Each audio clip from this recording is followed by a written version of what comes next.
Brasília foi desejada, planejada e depois finalmente construída para ser a capital do país. Essa história não é recente. Ainda em 1750, o cartógrafo Francisco Colombino elaborou a chamada Carta de Goiás, sugerindo a mudança da capital. Era um primeiro passo para, ainda na colônia, levar a capital do Rio de Janeiro, tirando o centro de decisões do litoral. Os primeiros republicanos, na primeira Constituição, em seu 2º artigo, já estabelecem o local da nova capital. Esse quadrado republicano é quase 3 vezes maior do que o Distrito Federal atual. Então, eles já sabiam onde ficaria. Ficaria no encontro das grandes bacias, São Francisco, Amazônica e Prata. Ficaria no Planalto Central do Brasil, mas eles não sabiam muito bem o que acontecia lá. Antes de qualquer decisão, o governo da República decidiu, em 1891, demarcar uma área de 14 mil quilômetros quadrados no Planalto Central, para que fosse construída uma capital no futuro. Um ano depois, nasceu a Missão Cruz, uma expedição comandada pelo astrônomo e geógrafo belga Louis Cruz. Eram 21 desbravadores, contando com médico, engenheiro, naturalistas, que estiveram no Centro-Oeste para avaliar tudo o que fosse possível. Daí foram décadas até que a terra dos concursos públicos fosse criada exatamente a partir do primeiro deles. Tanto é que eles mandaram uma comissão de exame para visitar o Planalto Central, esse lugar do encontro das águas, e saber se realmente esse desejo imenso, essa coisa quase a quirografia de Brasília, do Brasil, ela seria verdadeira. E me mandaram o grande Luiz Cruz, que era... São Cruz veio para cá. Exatamente. E o Cruz examinou detidamente a área e concluiu pela viabilidade, com algumas descobertas, como a que foi feita por um outro geógrafo, um francês chamado Glasiou, que ele descobriu uma possibilidade de se ter um lago artificial do nada, porque uma das áreas mais interessantes tinha um formato de cratera.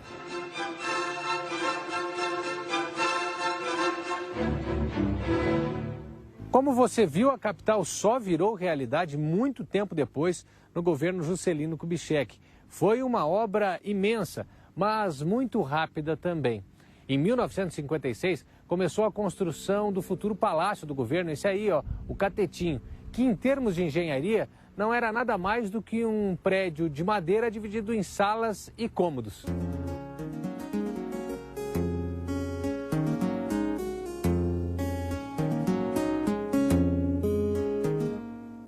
Dois anos depois, estava concluído o prédio que seria a sede da residência oficial. Aguardava apenas a troca da capital do Rio de Janeiro para cá, Brasília. Mas tem um detalhe muito interessante sobre o Palácio da Alvorada. Ele foi projetado para ficar às margens de um lago que ainda não existia. O represamento das águas só seria concluído no ano seguinte. Nascia, assim, a capital projetada para ser a cidade perfeita.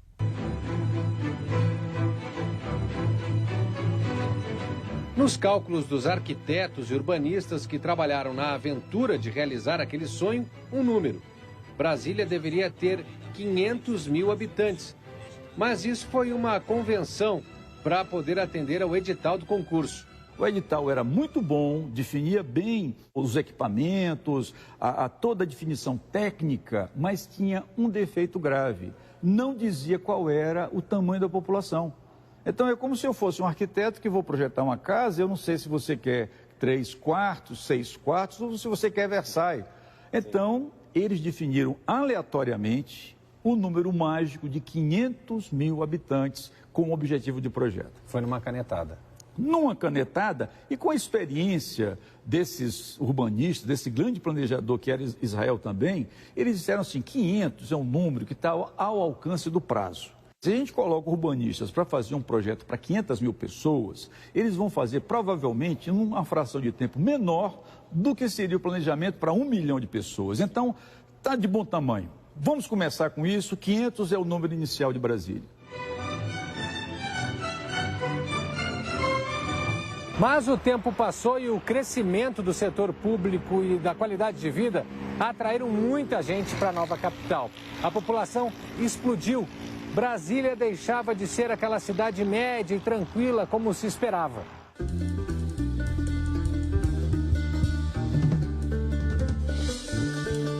Com tanta gente chegando à capital, viramos a terceira maior região metropolitana do país, atrás apenas de São Paulo e Rio de Janeiro.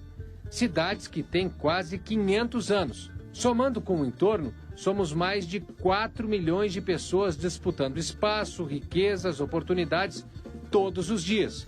Hoje temos 1.840.000 veículos, um para cada 2 habitantes, a maior média do país. Temos mais de 600 mil estudantes só na rede pública de educação. São 1.064.000 imóveis consumindo água e luz o tempo todo. Bom, mas aí surge a pergunta, como é que uma cidade projetada para 500 mil habitantes cresce tanto, recebe tanta gente e não entra em colapso? Por que Brasília não parou?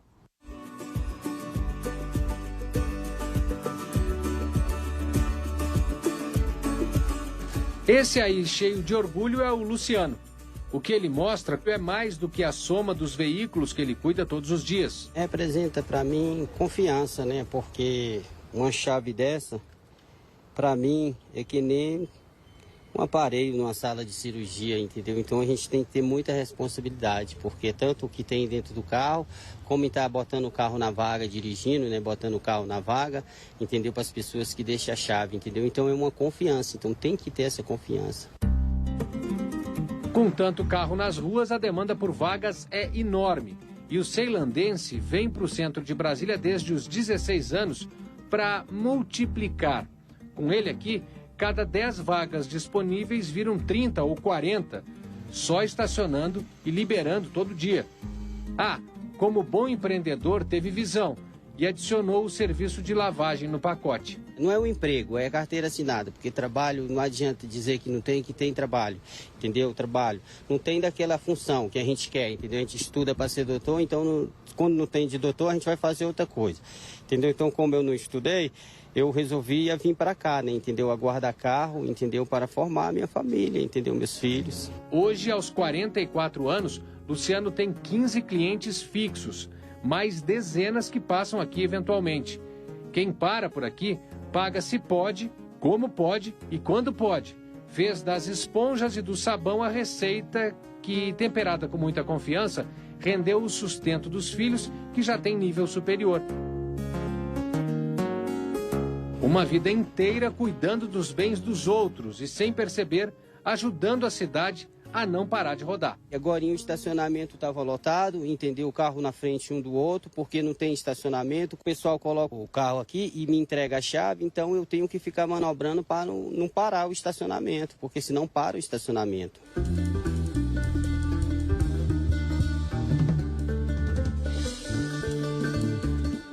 Por falar em trânsito, esse aí é o Francisco. Está há 9 anos no DR com uma equipe que faz mais que monitorar o trânsito. Com o aumento do volume de carros, as pistas construídas na cidade projetada não deram mais conta. E desde 2012, essa equipe passou a trabalhar para fazer as estradas funcionarem ao contrário. A reversão das pistas é, digamos, uma gambiarra que faz todo mundo chegar um pouco mais rápido ao destino. Aqui na saída norte, o trabalho tem que ser rápido. A marcação com cones começa às 4h30 da tarde. Na operação de volta para casa. Olha, gente, 4h29 da tarde. Falta 1 minuto para começar a operação. E não basta só fazer a divisão do trânsito. Tem muito movimento por aqui e o negócio é fazer com segurança.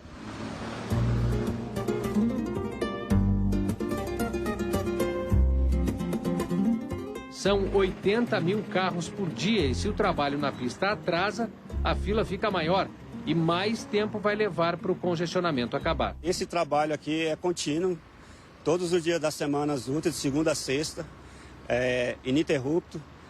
Agora que a gente inverteu a pista completamente, chova ou faça sol, a gente mantém a pista reversa aberta. Nosso trabalho é gratificante, o DR está aí para servir a população realmente.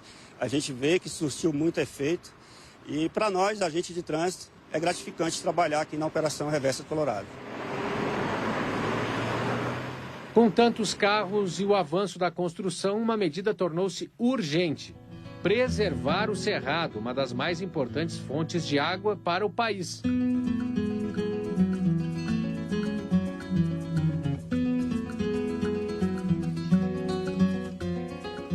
João Bruno percebeu isso logo cedo e, mesmo não tendo formação na área de produção de plantas, decidiu virar voluntário e encontrou o lugar ideal. O Viveiro do Lago Norte tem 5 anos e, nesse curto espaço de tempo, já doou mais de 150 mil mudas para orgulho dos voluntários. Eu comecei as atividades de produção de mudas do zero. Comecei ajudando a encher saquinho, a atender a comunidade que vinha interessada. E fui conhecendo por nome as plantas nativas, fui conseguindo identificar as espécies adequadas para determinado plantio, obtendo cada vez mais conhecimento. Marcos é um dos idealizadores do projeto. Conta que daqui saíram plantas que recuperaram a mata na Academia da Polícia Federal, da ABIN, Anvisa e da UNB. Ele conta que o viveiro faz tão bem para a capital que entra governo e sai governo, todo mundo apoia. A chave para o sucesso e a esperança de manter o Cerrado Verde como merece estão num ciclo. Cada visitante tem direito a 5 mudas de graça. Se trouxer uma criança, ganha outras 5. Quem visita vai embora e, em geral, volta cheio de sementes que viram novas mudas, realimentando esse ciclo. Isso aqui, na verdade, Porta, nasceu de um cafezinho que eu tomei quando eu fui administrador, junto com um segurança que perguntou, falou: Marcos, vocês fazem tanto mutirão, por que não produzir as árvores? Eu falei, é uma ideia muito boa, mas produzir dá muito trabalho, como é que a gente vai fazer isso? Ele falou, não, eu sou produtor, eu sou viveirista. Eu falei, bom, então, tudo bem, eu posso te contratar de dia e de noite tu continua de segurança, mas a gente não tem R$1 para fazer, certo. A gente vai ter que contar com os amigos. E deu tudo certo, né?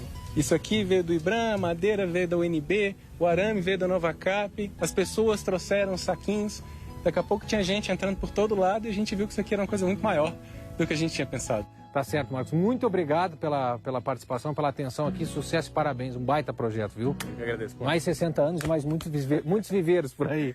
Valeu.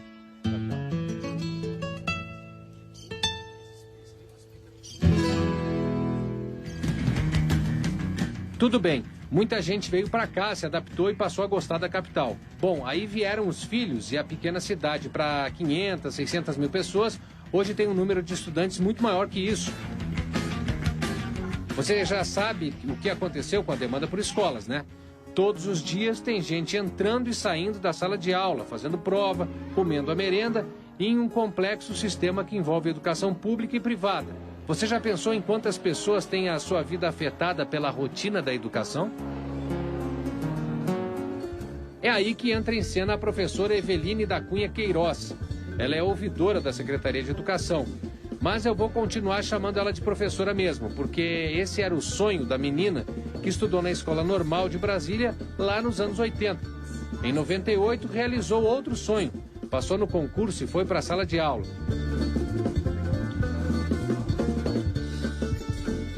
Hoje precisa atender às reclamações da ouvidoria, que tem como missão manter em funcionamento mais de 500 mil de estudantes da rede pública, a inspeção de todas as escolas privadas, os servidores e as 14 regionais de ensino.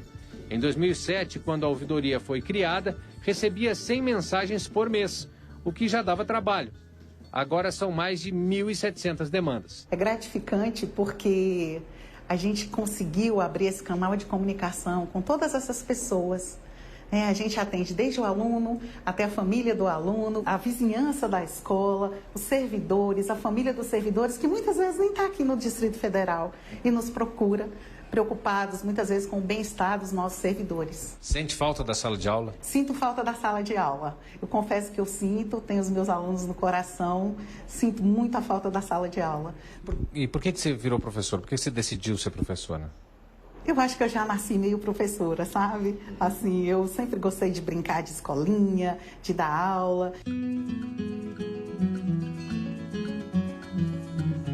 Fazendo uma comparação, você vê Washington, capital dos Estados Unidos, o império capitalista do mundo, o império militar do mundo. Washington tem um tamanho estabilizado há décadas. Washington não tem muito mais que 600 mil pessoas. Sim. Washington teria a capacidade de ter 6 milhões, 16 milhões de pessoas e não tem. Eles não querem que a capital cresça. Eles fazem com que o desenvolvimento ocorra na imensa região em volta de Washington e no resto do país. Washington não é uma capital econômica, é uma capital política. Brasília também deveria ser uma capital política e não econômica. A economia devia ser produzida através dos nucleamentos goianos, baianos, mineiros, do grande interior do Brasil, distribuindo oportunidades. Essa reportagem é uma homenagem da Record TV Brasília para o aniversário da capital. Você deve ter percebido que ao longo da reportagem tinha coisa diferente, né? A cada momento apareceu uma ilustração bacana. Claro, a cidade que cresceu tanto e segue tão pressionada não gerou só problemas, gerou também pessoas criativas, inteligentes e cheias de energia, que também ajudam a dar mais leveza, mais cor e mais alegria.